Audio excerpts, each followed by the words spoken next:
श्री बांके बिहारी लाल की जय हो। बोलिए कृष्ण कन्हैया लाल की जय हो। आज हम आपको श्रीमद् भागवत कथा सुनाते हैं।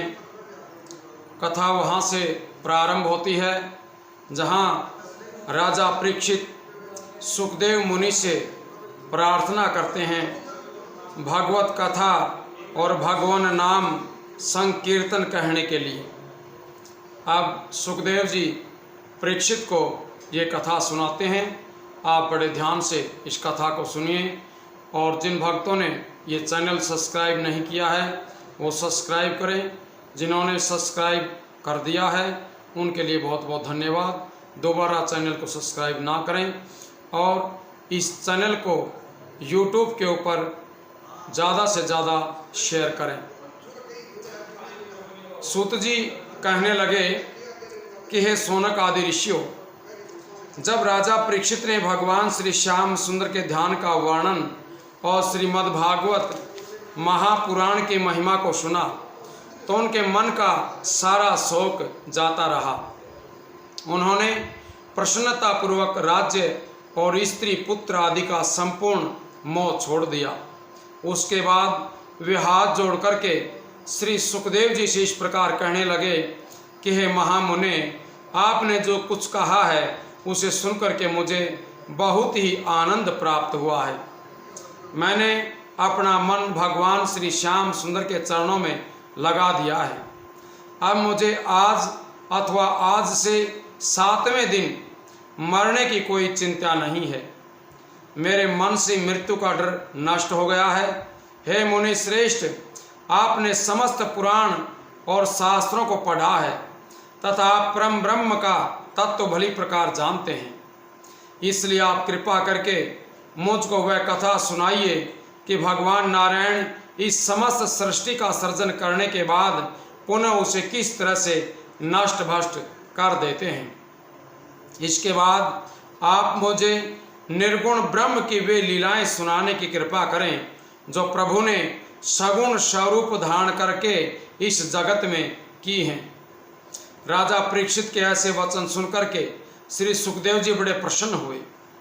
उसके बाद उन्होंने सबसे पहले भगवान श्री कृष्ण चंद्र जी के चरणार बिंदों का स्मरण किया, जिसके पूजन करने, नाम लेने और कथा सुनने से मनुष्य परम पवित्र तथा ज्ञानी हो जाता है। उन्होंने प्रार्थना की कि हे दीन दयालु, आपकी कृपा के बिना योग और यज्ञ भी अपना फल नहीं दे सकते हैं। जिनके चरणों का ध्यान बड़े बड़े योगी सनकादि ऋषि, ब्रह्मा जी, शंकर जी और अन्य देवता दिन रात करते रहते हैं, परंतु फिर भी आपकी लीला और चरित्रों को नहीं जान पाते हैं। इसलिए सबसे पहले मैं उन परम ब्रह्म प्रभु को प्रणाम करता हूँ जिनकी कृपा से सबरी, जटायु और ब्रज गोपियाँ भी मुक्ति को प्राप्त हो गई थी। मैं उनको सदैव प्रणाम करता हूँ। वे भगवान श्याम सुंदर अपनी कृपा के द्वारा मेरी बुद्धि को उनके चरणों का दर्शन देने की कृपा करें, उनके चरित्रों का वर्णन करने की शक्ति प्रदान करें। इसके पश्चात श्री सुखदेव जी ने अपने पिता श्री वेद व्यास जी तथा गुरु चरणार बिंदों का श्रवण करते हुए राजा परीक्षित से कहा कि हे राजन, इस श्रीमद् भागवत की कथा को श्री नारायण जी ने ब्रह्मा जी से कहा था, ब्रह्मा जी ने देव ऋषि नारद से कहा और नारद जी ने मेरे पिता वेद व्यास जी से कहा, फिर पिताजी ने यह कथा मुझे पढ़ाई थी। अब उसी कथा को मैं तुम्हें सुनाता हूँ, इसलिए तुम मन को एकाग्र करके इस कथा को सुनो। बोले श्री कृष्ण भगवान की जय हो। मद् भागवत कथा प्रारंभ करते हुए सुखदेव जी द्वारा ब्रह्मा और नारद संवाद सुनाना। श्री सुखदेव जी बोले कि हे राजा परीक्षित, प्राचीन काल में एक बार देव ऋषि नारद जी अपने पिता ब्रह्मा जी के पास मिलने के लिए पहुँचे। उस समय ब्रह्मा जी श्री नारायण जी के भजन में मगन बैठे हुए थे। नारद उन्हें देख करके अपने हृदय में इस प्रकार सोचने लगे कि समस्त सृष्टि के रचने वाले पितामह ब्रह्मा जी यह किसका ध्यान कर रहे हैं? क्या कोई इनसे भी बढ़ करके है? इसके भजन में वो इतने लीन हो रहे हैं। इसलिए जब ब्रह्मा जी का ध्यान छूट गया तब देव ऋषि ने उन्हें दंडवत करके पूछा कि हे पितामह, आप ये कहते हैं कि जो जिसके भाग्य में लिखा होता है वही होता है। इधर मैं देखता हूँ कि आप समस्त सृष्टि को रच करके पुनः उसका इस तरह संहार कर देते हैं जैसे कोई मकड़ी अपने मुंह से जाला निकालने के बाद पुनः उसे स्वयं खा लेती है। इस समय आपके ध्यान मगन होने से मुझे ऐसा प्रतीत होता है कि आपसे भी बढ़कर के शक्तिशाली और भी कोई है, जिसके आदेश के अनुसार आप समस्त सृष्टि का निर्माण करते हैं। इसलिए आप मुझे उस आदि पुरुष का नाम तथा गुण बताने की कृपा करें जिसके ध्यान में आप मगन रहते हैं। नारद जी के ऐसे वचन सुनकर के ब्रह्मा जी ने कहा कि हे नारद, तुम धन्य हो, तुमने मुझसे ऐसे परम परमात्मा के बारे में पूछा है। उनकी माया बड़ी प्रबल है। तुम जो मुझे सृष्टि का निर्माण कहते हो, इससे मैं बड़ा शर्मिंदा होता हूँ। हे पुत्र, मेरे प्रभु तो श्री नारायण जी हैं। उनके ही द्वारा अनेक ब्रह्मा तथा ब्रह्मांड उत्पन्न होते हैं और उन्हीं की माया से यह सारा जगत प्रकट होता है।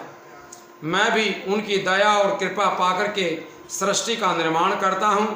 जब मैं तुमको उनके चरित्र सुनाता हूँ, जिस समय में उन श्री नारायण भगवान की नाभि से प्रकट हुए कमल पुष्प से उत्पन्न हुआ, उस समय मैंने ये भी जानने की बड़ी कोशिश की कि मैं कहाँ से पैदा होकर के यहाँ आया हूँ।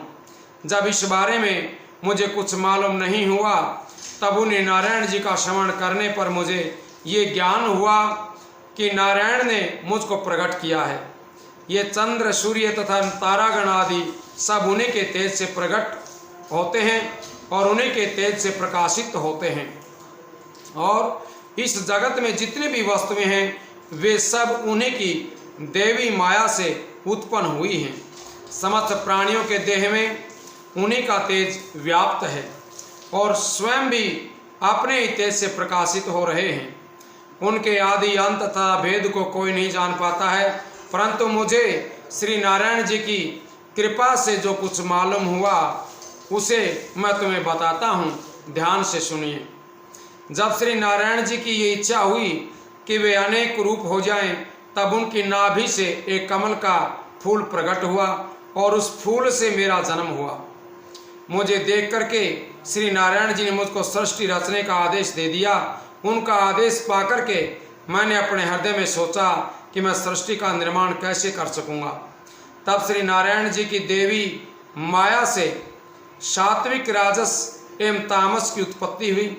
तब मैंने उन्हीं तीनों गुणों की शक्ति एवं पंच तत्वों द्वारा सृष्टि का निर्माण करके पृथ्वी की रचना की।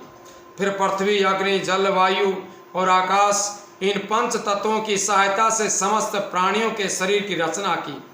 मैंने जिस पृथ्वी को कमल के पत्ते से बनाया था वह जल पर नहीं ठहरती थी, इसलिए वह 1000 वर्षों तक लगातार डगमगाती रही।